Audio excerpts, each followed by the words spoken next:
یہ سٹوری ایک چھوٹی سی کیوٹ سی بچی مینا کی ہے۔ مینا جس کے والدین بچپن میں ہی ایک ایکسیڈنٹ میں مارے گئے تھے اور وہ اپنے دادا دادی کے پاس رہتی تھی۔ دادی کی اس میں جان تھی اور دادی اس سے ہر وقت جو ہے نا اس کی ہی خدمت میں لگی رہتی تھی، کیونکہ اس کو لگتا تھا کہ اگر مینا کو توجہ نہ دی گئی تو مینا شاید ماں باپ کا پیار نہ ملنے کی وجہ سے کہیں خراب نہ ہو جائے۔ تو جو مینا تھی اس کو اپنے ماں باپ کی یاد بہت آتی تھی۔ دادی کیونکہ بڑی عمر کی تھی تو دادی ہر وقت اس کو نصیحتیں کرتی رہتی تھی کہ ایسے نہ کرو ویسے نہ کرو۔ سٹوری آگے شروع کرنے سے پہلے میرا آپ سب بہن بھائیوں کو السلام علیکم۔ ابھی تک میں نے چینل نیا بنایا ہے، اگر آپ لوگ مجھے سپورٹ نہیں کریں گے تو پھر میں آپ کو ڈیلی کی کہانی کیسے سناؤں گی؟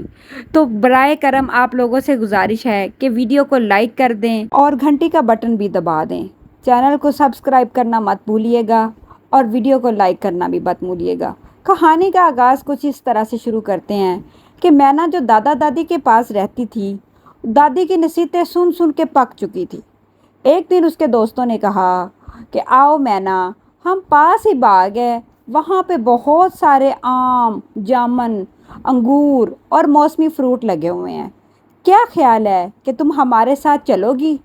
ہم بھی پھل توڑنے جا رہے ہیں اور تم بھی پھل توڑنا۔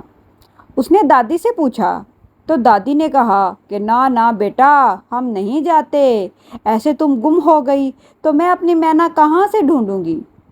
مینا یہ سنتی اور اتنا رونے لگ گئی کہ دادی آپ تو میری دشمن ہیں، آپ کو تو اچھا ہی نہیں لگتا میں کھیلوں کودوں، اچھے کام کروں، باہر نکلوں، آپ تو بس یہی چاہتی ہیں کہ میں بس ہر وقت پڑھائی میں لگی رہوں، گھر کے کام کرتی رہوں۔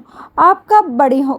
جب میں بڑی ہو جاؤں گی آپ مجھے کہتی ہو کہ جب تم بڑی ہو جاؤ گی تو پھر اچھے جو ہے نا وہ اچھے بچی بنو گی، اچھے کام کرو گی۔ دادی آپ نے میرا جینا حرام کر رکھا ہے۔ میں نا زبان چلا رہی تھی، لگاتار بولی جا رہی تھی، دادی اس کا چہرہ دیکھ رہی تھی۔ پھر دادی کو لگا کہ یہ چھوٹی سی بچی ہے، اس کے ساتھ بحث کرنا فضول ہے۔ دادی نے اس کو بڑے پیار سے کہا مینا بیٹی دیکھو، پہلے تمہارے ماں باپ تم سے جدا ہو گئے، میرے دل میں ابھی وہی صدمہ بہت زیادہ ہے، لیکن جو ہے اگر تم بھی کہیں گم ہو گئی تو پھر میں تمہیں کہاں سے ڈھونڈوں گی؟ مینا نے کہا دادی ایسے کوئی تھوڑی گم ہو جاتا ہے، میں کوئی بچی تھوڑی ہوں کہ میں باہر نکلوں گی تو میں گم ہو جاؤں گی۔ دادی نے کہا آج کل اٹھانے والے لوگ جگہ جگہ پہ پھرتے ہیں، عورتیں گھروں میں آ کے بچے اٹھا کے لے جاتے ہیں، میری کل کائنات صرف تم ہو، تو تم مجھے اس طرح کی سزا مت دو۔ اس نے دادی سے بحث و تکرار کرتے ہوئے اپنے کمرے میں چلی گئی اور دادی کو کہا کہ میں سونے لگی ہوں، مجھے کوئی تنگ نہ کرے۔ دادی اپنے کام کاج میں مصروف ہو گئی۔ اس نے دیکھا کہ دادی تو کچن میں برتن دھو رہی ہے، تو دادی کو کیا پتہ چلے گا، 1 گھنٹے کی بات ہے، میں اس گھنٹے میں پھر پھرا کے آ بھی جاؤں گی، فروٹ بھی اکٹھے کر لاؤں گی۔ جب دادی فروٹ دیکھے گی تو خود ہی خوش ہو جائے گی۔ تو کیا خیال ہے دوستوں کے ساتھ چلے جاؤ؟ اس نے دوستوں کو آواز لگائی جو کہ اس کے باہر ہی اس کی طاق میں تھے کہ کب مینا آئے اور ہمارے ساتھ چلی جائے، کیونکہ یہ مشورہ بھی اس کے دوستوں نے اس کو دیا تھا۔ مینا بھاگتی بھاگتی ان کے ساتھ چلی گئی، جنگل میں پہنچی، دیکھا تو اتنا خوبصورت باغ، وہاں پہ پھل فروٹ ہر نعمت لگی ہوئی۔ مینا نے دیکھا کہ انگوروں کے گچھے تو بہت پیارے ہیں اور آم بھی بہت زیادہ لگے ہوئے ہیں۔ وہ اپنی جو دوپٹہ تھا اس نے ایک شاپر ٹائپ بنا لیا اور پھل اور پھول اکٹھے کرنے شروع کر گئے۔ اس کو لگا کہ جتنا زیادہ فروٹ وہ گھر والوں کے لیے لے کے جائے گی اتنے ہی وہ زیادہ خوش ہوں گے۔ اس کے دوست چند منٹ اس کے ساتھ رہے، پھر مینا فروٹ اکٹھا کرنے کے لالچ میں آگے آگے نکلتی گئی اور پھر اس نے کافی سارا فروٹ اکٹھا کر لیا۔ اتنے میں اس کو خیال ہی نہیں آیا کہ اس کے دوست بہت پیچھے رہ گئے اور شام ڈھلنا شروع ہو گئی۔ مینا نے جب پیچھے مڑ کے دیکھا کہ آؤ اب گھر چلتے ہیں، تو وہاں پہ تو کوئی بھی نہیں تھا۔ مینا نے ادھر دیکھا ادھر دیکھا بے چینی سے، جنگل میں شیر کی، چیتے کی اور بہت ساری عجیب و غریب آوازیں آنی شروع ہو گئی۔ مغرب کا ٹائم ہو گیا۔ اس کو دادی کی نصیحتیں یاد آنے لگ گئی کہ کبھی بھی باہر جاؤ عصر کے بعد مغرب سے پہلے گھر آ جاؤ۔ لیکن ادھر تو نہ دادی تھی نہ دادا تھا اور نہ ہی وہی دوست تھے جو اس کو بہانے سے لے کے آئے تھے۔ مینا نے کبھی ادھر دیکھا کبھی ادھر دیکھا، اتنا گھنا جنگل، اور اس کو آوازیں آئیں اور وہ ڈرنا شروع ہو گئی۔ فروٹ کی جو پوری گٹھڑی تھی اپنے ساتھ اٹھائی ہوئی، اچانک اس کو سامنے ایک چھوٹی سی جھونپڑی نظر آئی۔ اس نے دیکھا کہ جھونپڑی میں ایسا کیا ہے۔ وہ اندر داخل ہوئی تو وہاں پہ ایک چھوٹا سا گھر تھا۔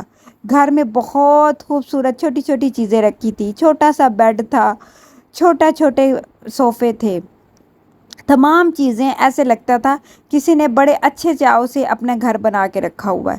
وہ ایک بونے کا گھر تھا، وہاں پہ ایک بونا رہتا تھا، اور اس نے جیسے ہی بونے کو دیکھا وہ ڈر گئی، کیونکہ بونا بیڈ کے نیچے سے صفائی کر رہا تھا، اس کو وہ نظر ہی نہ آیا۔ اچانک مینا کا پیر بونے کے اوپر آیا اور بونے نے زور سے چیخ ماری، اور بونے نے اس کی طرف دیکھا۔ اس نے کہا، بچی تم اس وقت اس جنگل میں کیا کر رہی ہو؟ مینا نے روتے ہوئے اس کو ساری داستان سنا دی کہ ایسے میری دادی نے مجھے روکا تھا اور کہا تھا کہ ایسے جنگل میں نہ جانا، لیکن اب میں بہت خوف زدہ ہو گئی ہوں۔ بونے نے اس کو بتایا کہ کیا تمہیں نہیں پتا آج کل حالات کس طرح کے ہیں، اور تم اکیلی بچی، اکیلی کیوں آئی؟ مینا نے کہا، نہیں، میں اپنے دوستوں کے ساتھ آئی تھی، میرے دوست پیچھے رہ گئے۔ بونے نے اس کو کہا، آج کل جو دوست ہیں وہ اسی طرح کے ہی ہوتے ہیں۔ جب تم نے اپنے ماں باپ کی، اپنے دادا دادی کی بات نہیں مانی تو پھر تمہیں پتہ ہے تمہیں اللہ تعالیٰ نے اس کی سزا دے دی۔ بہت سارے بچے ایسے ہیں جو ماں باپ کے حکم نہیں مانتے، ان کے کہے بنا ہی باہر نکل جاتے ہیں۔ ان کو لگتا ہے کہ ہمارے دوست ہمارا بہت خیال رکھیں گے، لیکن دوست تو صرف دوستی کی حد تک ہوتے ہیں۔ ان کو جب لگا کہ مینا نہیں مل رہی، ٹائم زیادہ ہو چکا ہے، بے شک انہوں نے اس کو ڈھونڈا ہوگا، لیکن جب مینا نہ ملی تو وہ اسی طرح ہی واپس لوٹ گئے جس طرح وہ آئے تھے، کیونکہ آگے گھنا جنگل تھا۔ مینا نے روتے روتے بونے کو بتایا کہ اب میں کچھ نہیں کر سکتی، مجھے اب میرے گھر پہنچا دو۔ بونے کو پہلے بہت رونا آیا، پھر اس نے کہا کہ اچھا ہے، یہ اب جنگل میں آ گئی ہے، اب نہ مجھے اس کے گھر کا پتہ ہے، تو جو ہے نا میں اس کو ادھر رکھ لوں گا قید بنا کے، اور اس سے سارے کام کرواؤں گا۔ 5-6 ماہ مینا اس کے گھر میں رہی، اس کے گھر کے کام کرتی رہی، اس کا گھر کا خیال رکھتی۔ بونا صبح جنگل میں نکل جاتا، فروٹ لے آتا، اس سے وہ بھی پیٹ بھر لیتا اور مینا کا پیٹ بھی بھر جاتا۔ مینا کہتی، فروٹ کھا کھا کے وہ تھک چکی تھی، اس کو اپنی دادی کی یاد بہت زیادہ ستاتی تھی اور وہ بہت روتی تھی۔ دوسری طرف اس کی دادی جو اس کی جدائی میں بیمار ہو گئی، بستر پہ پڑ گئی۔ دادا سارا دن جنگلوں میں اور مختلف علاقوں میں جا کے مینا کو ڈھونڈتا کہ شاید مینا کو کچھ پتہ چل جائے، لیکن مینا کا کچھ پتہ نہ چلا۔ دادی اتنی بیمار ہو گئی کہ وہ بستر پہ لیٹ گئی، اور اس کے مرنے کی کوئی جو ہے نا جینے کی کوئی امید نظر آنے نہ لگی، بلکہ اس کے مرنے کا وقت قریب آنا شروع ہو گیا۔ ایک دن مینا بیٹھی سوچ میں کہ میں کس طرح اس بونے سے جان چھڑاؤں۔ بونا اتنا ظالم تھا، اس سے سارے گھر کے کام کرواتا جو کہ مینا نے پہلے کبھی نہیں کیے تھے، اور پھر سارے گھر کی جو رکھوالی پہ رکھوا کے خود جنگل میں سیر سپاٹے کو چلا جاتا، شام کو گھر آتا اور مینا کو ڈانٹتا اور کہتا کہ تم نے میرے لیے کچھ بنایا نہیں۔ اس کو کہتا فروٹ سے طرح طرح کے میرے لیے کھانے بناؤ۔ اس کی تو موج لگی ہوئی تھی۔ دوسری طرف جو مینا تھی وہ دن بدن اور بیمار ہوتی جا رہی تھی۔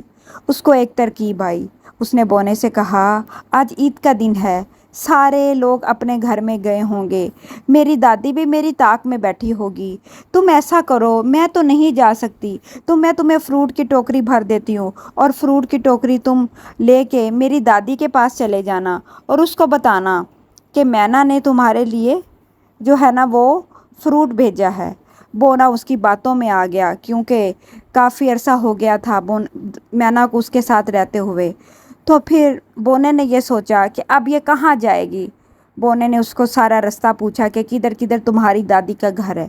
اس نے کہا کہ ایسے ایسے جاؤ گے تو رستے میں میری دادی کا گھر آ جائے گا۔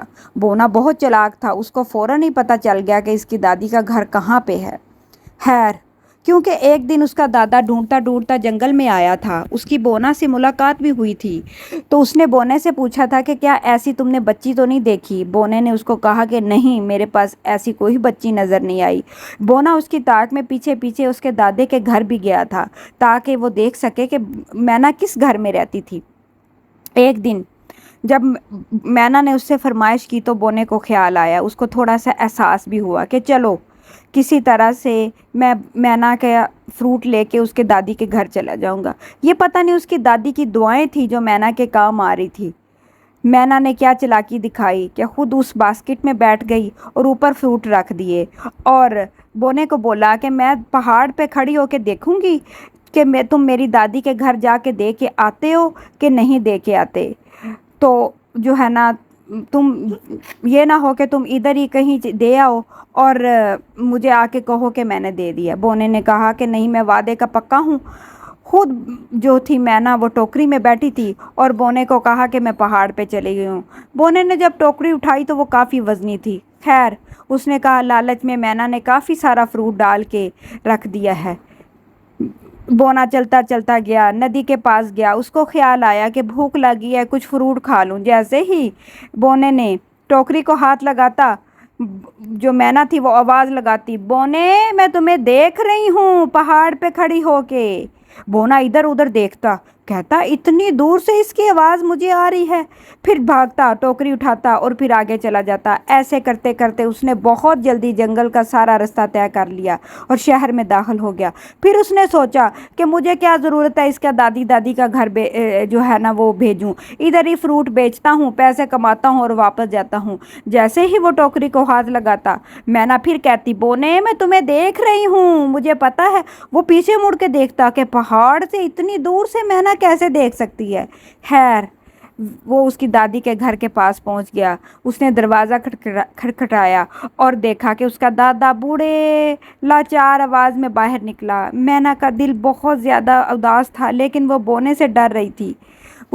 بونے نے اس کو بتایا کہ آپ کی جو بیٹی مینا ہے نا وہ ایک دن مجھے جنگل میں ملی تھی اور اس نے مجھے کہا تھا کہ یہ فروٹ میرے دادا دادی کو دے آنا اور اس کا حال پوچھانا، میں آپ کو فروٹ دینے کے لیے آیا ہوں۔ دادا بہت رویا اور اس نے وہ ٹوکری لی۔ جب دادے نے ٹوکری اٹھائی تو ٹوکری میں کافی وزنی تھی۔ بونا واپس چلا گیا۔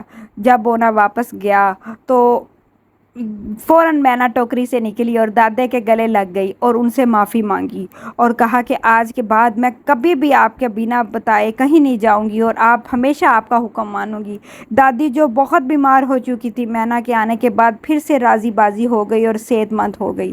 پیارے بچوں، میرا آپ کو کہانی سنانے کا مقصد صرف اتنا تھا کہ اکثر ہم ماں باپ کی بات مانے بنا دوستوں کے ساتھ بلا وجہ نکل جاتے ہیں۔ آج کل پکڑنے والے لوگ آئے ہوئے ہیں۔ یہ تو ایک جنگل کی بات ہے، بونے کی بات ہے، لیکن کچھ ایسے ہاتھوں میں بچے چلے جاتے ہیں جن سے کبھی واپس نہیں آ سکتے۔ تو برائے کرم اپنے ماں باپ کی بات مانیں اور ہمیشہ ان کا خیال رکھیں۔ سٹوری سنیں تو لائک ضرور کر دیجیے گا اور چینل کو سبسکرائب کر دیجیے گا تاکہ میں بہت ساری مزید ہارر ویڈیوز بھی آپ کے لیے لا سکوں۔ اللہ حافظ۔